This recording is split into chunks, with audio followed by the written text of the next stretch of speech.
So இப்போது BJT எப்படி நம்ம ஒரு ஆம்ப்ளிஃபையராக யூஸ் பண்ணலாம் அப்படின்னு சொல்லிட்டு பார்க்கலாம்.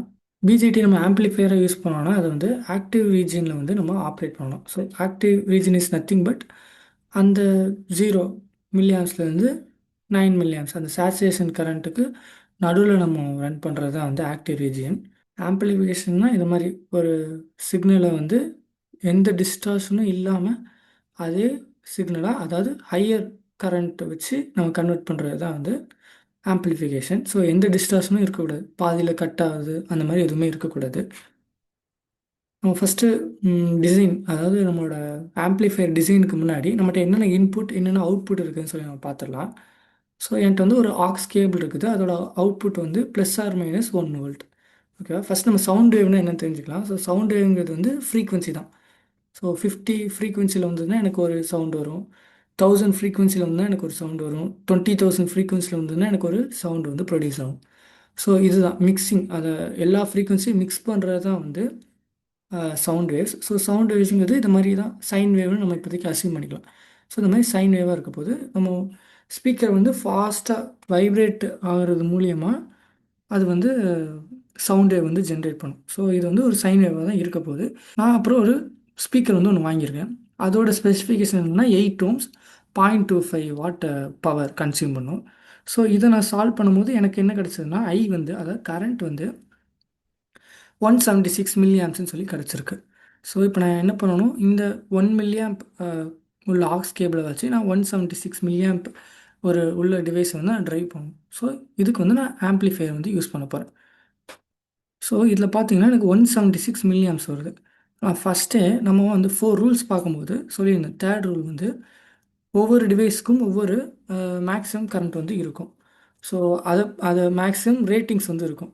ஸோ அதை பேஸ் பண்ணி தான் வந்து நம்ம சர்க்யூட் வந்து டிசைன் பண்ணணும்னு சொல்லியிருந்தேன். ஸோ பிஜேடியோட மேக்ஸிமம் ரேட்டிங் அப்படின்னு சொல்லிட்டு நீங்கள் பார்த்தீங்கன்னா அது 100 மில்லியாம்ஸ் தான்.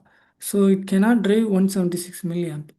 ஸோ அதனால் என்ன பண்ணுறோன்னா நம்மளோட 176 நீடை வந்து 50 மில்லியாம்ஸை நான் ரெடியூஸ் பண்ணிக்கிட்டேன். ஸோ சேஃபர் சைடுக்காக 100 மில்லியாம்ஸ் நம்ம போனோம்னா நம்ம டிரான்சிஸ்டர் ரொம்ப ஹீட் ஆகும். ஸோ நான் 50 மில்லியாம்ஸ்க்கு ரெடியூஸ் பண்ணிக்கிட்டேன். ஸோ இப்போது நான் 50 மில்லியாம்ஸ் தான் சர்க்யூட் வந்து டிசைன் பண்ண போகிறேன், 176 மில்லியாம்ஸ்க்கு வந்து கிடையாது. ஸோ இதை நான் ஃபஸ்ட்டு டிசைட் பண்ணிட்டேன். ஓகே, ஸோ இப்போ எனக்கு ஒரு ப்ராப்ளம் வந்து வரும். பார்த்தீங்கன்னா இது +or-1 மில்லியாம்ப், அதாவது வோல்ட்டுன்னு சொல்லலாம், மில்லியாம்ப்னு இப்போ நம்ம அசியூம் பண்ணிக்கலாம். ஓகேவா? ஸோ எனக்கு +or-ன்னு சொல்லி வருது. பட் எனக்கு என்ன தெரியும், என் டிரான்சிஸ்டருக்கு நான் 0 வோல்ட் கொடுக்கும் போதே அது வந்து ஆஃப் ஆயிரும்னு சொல்லி தெரியும். அப்போ என்ன ஆகும்னா இந்த மைனஸ், இந்த நெகட்டிவ் சைடு என்ன ஆகும்னா கட் ஆயிரும். ஸோ எனக்கு ஜஸ்ட் அந்த பாசிட்டிவ் சைடு மட்டும் தான் கிடைக்கும். ஸோ இதனால் என்ன ஆகுது, டிஸ்டார்ஷன் நடக்குது. என்னோட நெகட்டிவ் சைடு வந்து கரெக்டாக ப்ராப்பராக ஆம்ப்ளிஃபை ஆகலை. ஸோ இந்த ப்ராப்ளமை சால்வ் பண்ணுறதுக்கு தான் டிசி பயாசிங் அப்படி சொல்லிட்டு ஒரு கான்செப்ட் வந்து சொல்கிறாங்க. ஸோ இதில் என்ன பண்ணுறாங்கன்னா, இங்கே 0 மில்லியாம்ஸ் இந்த சென்டரில் வந்து சென்டர் லைன் ஆக்சிஸில் வந்து 0 மில்லியாம்ஸ் வரும்போது இங்கே இதோட மேக்ஸிமம் கரண்ட்டோட பாதியை வந்து அனுப்புவாங்க.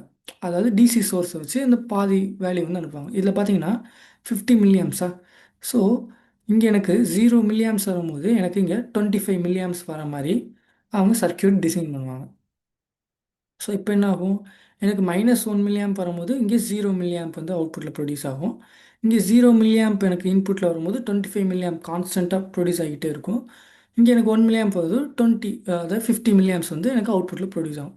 ஸோ இது மூலிமா என்ன ஆகுது, என்னால் இந்த ஃபுல் சைன் வேவுமே அப்படியே ரெப்ளிகேட் பண்ண முடியுது. ஸோ இதுதான் டிசி பயாசிங். பட் இதில் சில ப்ராப்ளம்ஸ் இருக்குது, அதை நம்ம லேட்டராக எப்படி சால்வ் பண்ணலான்னு பார்க்கலாம். ஸோ இந்த அசம்ஷனை வச்சு நம்ம எப்படி நம்ம சர்க்யூட் டிசைன் பண்ணுறோங்கிறத பார்க்கலாம். ஃபஸ்ட் நம்ம எப்பவும் போல் ஆர்சி வந்து கண்டுபிடிக்கணும். ஸோ ஆர்சி எனக்கு தேவையான கரண்ட் வந்து 50 மில்லியாம்ஸ்னு தெரிஞ்சிச்சு. என்கிட்ட இருக்கிற சோர்ஸ் வந்து 9 வோல்ட். நான் ஒரு ஹெச்டபிள்யூ பேட்டரி வந்து வச்சுருக்கேன், அதோட வோல்டேஜ் ரேட்டிங் வந்து 9 வோல்ட். ஸோ இது ரெண்டையும் நான் சால்வ் பண்ணேன்னா எனக்கு 180 ஓம்ஸ்ன்னு கிடைக்குது. பட் என்கிட்ட வந்து 180 ஓம்ஸ் வந்து இல்லை. ஸோ அதனால் நான் என்ன பண்ணுறேன்னா 500 ஓம்ஸ் வந்து நான் வச்சுருக்கேன். ஸோ நான் 500 ஓம்ஸ் சப்ஸ்டியூட் பண்ணி நான் வந்து ஒரு கரண்ட் கண்டுபிடிச்சேன் 18 மில்லியாம்ஸ். 1 மில்லியாம்ப் வச்சு எனக்கு ஒரு 18 மில்லியாம்ஸ் வந்து ப்ரொடியூஸ் பண்ண முடியும். எனக்கு அது உங்களோட அப்ளிகேஷனை பொறுத்து அது ஓகேவா இல்லையான்னு சொல்லிட்டு நீங்கள் பார்த்துக்கலாம். உங்களுக்கு எக்ஸாக்டாக 180 ஓம்ஸ் இருந்ததுன்னா 180 ஓம்ஸ் யூஸ் பண்ணிக்கோங்க 50 மில்லியாம்ஸ்க்காக. பட் என்கிட்ட இல்லைங்கன்னா நான் 500 ஓம்ஸ் யூஸ் பண்ணி அதுக்கான கரண்ட்டை கண்டுபிடிச்சேன். எனக்கு அது சாட்டிஸ்ஃபைடாக இருந்ததுனால நான் 500 ஓம்ஸே வந்து ப்ளேஸ் பண்ணிட்டேன். ஸோ இப்போ எனக்கு ஸ்பீக்கரை ட்ரைவ் பண்ணுறதுக்கான கரண்ட் வந்து 18 mA நான் செட் பண்ணிட்டேன். ஸோ ப்ரீவியஸாக இங்கே 50 mA இருந்தது. நான் இங்கே ப்ளஸ் ஆர் மைனஸ் 1 mA வந்து நான் 0 to 18 mA நான் அந்த வேவ் வந்து சேஞ்ச் பண்ணியிருக்கேன். ஸோ 50 mA இல்லை 18 mA. ஸோ இப்போ டிசி பைசிங் நம்ம பண்ணணும். ஸோ அப்போனா என்னது, இந்த 18 mA பாதி கரண்ட் வந்து எனக்கு இங்கே எப்போவுமே இங்கே ஏசி சிக்னல் எதுவுமே ஸோ இங்கே ஏசி சிக்னல் இந்த சர்க்யூட்டில் ஏசி சிக்னல் எதுவுமே கனெக்ட் பண்ணாமல் இருக்கும்போது எனக்கு இந்த டிசி சோர்ஸ் வந்து என்ன ப்ரொடியூஸ் பண்ண போகுதுன்னா, எனக்கு அந்த பாதி வேல்யூ வந்து ப்ரொடியூஸ் பண்ண போகுது. இந்த ஐசியில் பாதி வேல்யூவான 9 mA எனக்கு ஃப்ளோ ஆகணும்ல, அதுக்கான பேஸ் கரண்ட் ஒன்று இருக்கும். அந்த கரண்ட்டை வந்து இந்த சோர்ஸ் வச்சு நான் எடுத்துக்கிறேன். அதுதான் வந்து biasing, DC biasing. So DC biasing எப்போ என்ன இருக்குன்னா, ஏசி இன்புட்டே இருக்காது. ஏசி இன்புட் வந்து ஜீரோவாக இருக்கும். ஸோ நம்ம இப்போ எப்படி அந்த பயாசிங் ரெசிஸ்டரோட வேல்யூவை கண்டுபிடிக்கணும்னு பார்க்கலாம். ஸோ எனக்கு ஐசி 18 mA தெரிஞ்சிச்சு. ஸோ நான் அதை ஆல்ரெடி கண்டுபிடிச்சிட்டேன். ஸோ எனக்கு இந்த ஐசி அதாவது 18 mA பாதி தான் ஃப்ளோ ஆகணும். அது வந்து 9 mA. ஸோ நான் எப்படி ஐசி வச்சு எப்படி ஐவி கண்டுபிடிப்பேன், இந்த பீட்டா வேல்யூ வச்சு. ஸோ நான் ப்ராக்டிக்கலாக மெஷர் பண்ணி கண்டுபிடிக்கும் போது எனக்கு வந்து பீட்டா வந்து 15ன்ற மாதிரி இருந்தது. ஸோ அதனால் என்ன பண்ணுறேன், நான் 15 வச்சு அசியூம் பண்ணுறேன். 50 பீட்டாவோட 15 போட்டுட்டு அசியூம் பண்ணி ஐபி கண்டுபிடிச்சா எனக்கு வந்து 0.18 மில்லிஆம்ப்னு சொல்லி கிடைக்குது. ஸோ எனக்கு 0.1 மில்லிஆம்ப் வந்து இப்போ ஃப்ளோ ஆனால் எனக்கு என்ன கிடைக்கும், இங்கே வந்து 9 mA வந்து கண்டினியூஸாக ஃப்ளோ ஆகிக்கிட்டே இருக்கும் அப்படின்றது எனக்கு தெரிஞ்சிச்சு. அதாவது நான் இப்போ பயஸ் பண்ணிட்டேன்.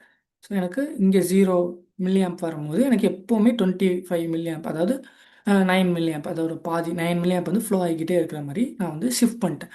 என்னோட அவுட்புட்டை வந்து ஷிஃப்ட் பண்ணுறேன். பேஸில் வந்து 0.18 mA வந்துக்கிட்டே இருக்கணும். ஸோ அதுக்கான ரெசிஸ்டன்ஸை நான் கண்டுபிடிக்கணும். ஸோ 9 இங்கே 0.7 வோல்டேஜ் ட்ராப் இருக்கும் VBE. So 9 minus 0.7 divided by எனக்கு தேவையான கரண்ட்டு 0.18 mA.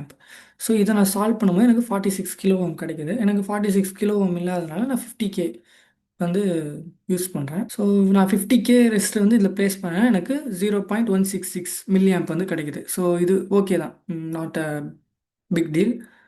ஸோ நான் இந்த கரண்ட்டே ஃபிக்ஸ் பண்ணிடுறேன். ஸோ இப்போ எனக்கு என்ன ஆகும், 0.166 mA வந்து கண்டினியூஸாக ஃப்ளோ ஆகிக்கிட்டே இருக்கும் எனக்கு டிரான்சிஸ்டர், அதாவது ஏசி சிக்னல் இல்லாட்டினாலும். ஸோ இப்போ நான் பயஸ் பண்ணிட்டேன். பட் இப்போ எனக்கு ஒரு ப்ராப்ளம் வருது. இப்போ நான் டேரெக்டாக இந்த ஸ்பீக்கரை வந்து இதோட சீரீஸாகவே ப்ளேஸ் பண்ணா எனக்கு எப்போவுமே கரண்ட் வந்து ஃப்ளோ ஆகிக்கிட்டே இருக்கும். அப்படி தானே? ஸோ இந்த 9 mA வந்து ஃப்ளோ ஆகிக்கிட்டே இருக்கும் எந்த ஏசி இன்புட்டும் இல்லாதப்போ. That is not proper design. So அப்போது தான் வந்து கப்ளிங் கெப்பாசிட்டர்னு சொல்லிட்டு ஒரு கான்செப்ட் வருது. ஸோ கப்ளிங் கெப்பாசிட்டர் முன்னாடி அது எப்படி ஒர்க் ஆகுதுன்னு நம்ம சொல்லி பார்க்கலாம். ஸோ இப்போது கெப்பாசிட்டர் பார்த்தீங்கன்னா டிசி வோல்டேஜ் கொடுக்கும்போது ஃபுல் வோல்ட்டுமே கெப்பாசிட்டரில் தான் ட்ராப் ஆகும். அந்த லோடில் வந்து ட்ராப் ஆகாது. அதே நீங்கள் ஏசி சிக்னல் கொடுத்தீங்கன்னா கெப்பாசிட்டர் ஒரு ஷார்ட் சர்க்யூட் ஆக்ட் ஆகிட்டு அந்த ஃபுல் வோல்டேஜுமே வந்து லோடில் தான் ட்ராப் ஆகும். ஸோ இதுதான் வந்து கெப்பாசிட்டரோட கேரக்டர். ஸோ இதை நம்ம எப்படி நம்மளோட சர்க்யூட்டில் இம்ப்ளிமெண்ட் பண்ண போகிறோம் அப்படின்றத தான் பார்க்க போகிறோம். பிகாஸ் நமக்கு அந்த டிசி எந்த இன்புட் எந்த ஏசி இன்புட்டுமே இல்லாதப்போ எனக்கு வந்து ஸ்பீக்கருக்குள்ளே கரண்ட் போகக்கூடாது.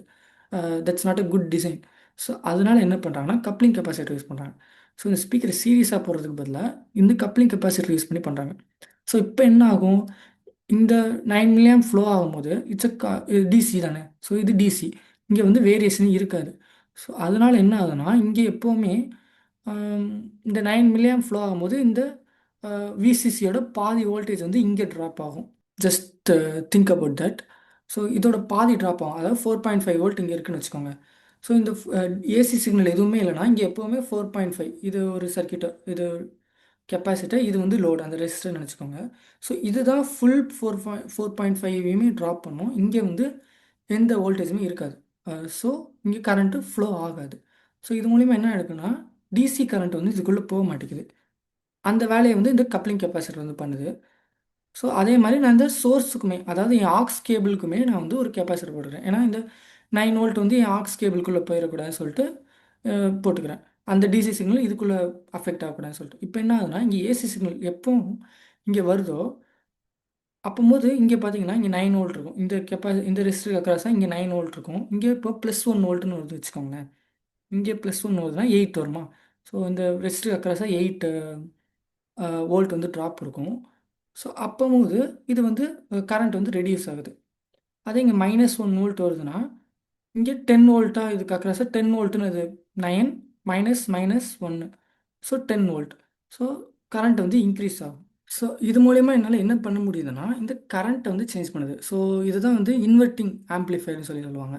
ஸோ இங்கே 1 வோல்ட்னு வந்தால் இங்கே கரண்ட் ரெடியூஸ் ஆகுது, இங்கே -1 வோல்ட்னு வந்தால் இங்கே கரண்ட் வந்து இன்க்ரீஸ் ஆகுது. ஸோ இதுதான் வந்து கம்ப்ளீட்டான ஒரு ஆம்ப்ளிஃபையருக்கான டிசைன். ஸோ இந்த ப்ராக்டிக்கல் சர்க்யூட்டை தான் நான் வந்து இதில் பண்ணியிருக்கேன்.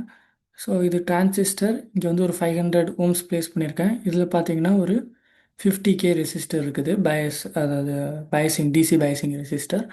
ஸோ இங்கே வந்து ஒரு சேஞ்ச் இருக்கிறது மூலிமா எனக்கு வந்து ஸ்பீக்கரில் வந்து சவுண்ட் வந்து ப்ரொடியூஸ் ஆகுது. ஸோ தேங்க்ஸ் ஃபார் வாட்சிங்.